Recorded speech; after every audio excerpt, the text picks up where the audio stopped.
Le curé de la paroisse, le père Patrice Plioko, a donc décidé de monter des murs et de poser une toiture en tôle.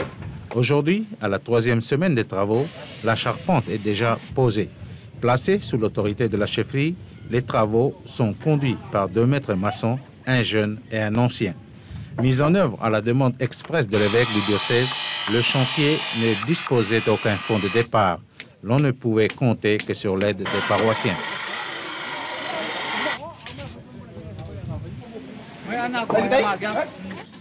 Ki te ngā ore paani, ne hoki kamata mai te a itorua ki aho te sepeli, ne kua mahina furipe, pia ne kua whakahape ki te kauariki, pia mo te hai kātau te parokia.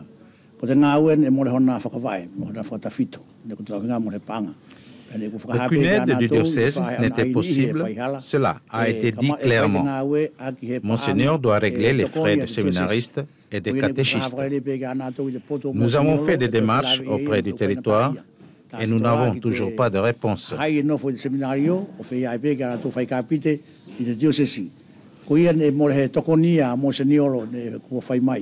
les travaux n'ont pu avancer que grâce à l'aide du district et aux dons des particuliers.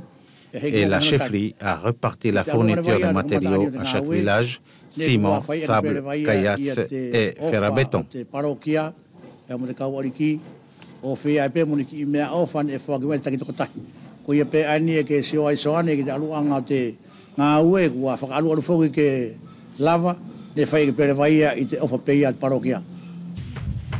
La toiture devrait être posée demain et vendredi. Les ouvriers vont alors observer une pause pour les fêtes de fin d'année.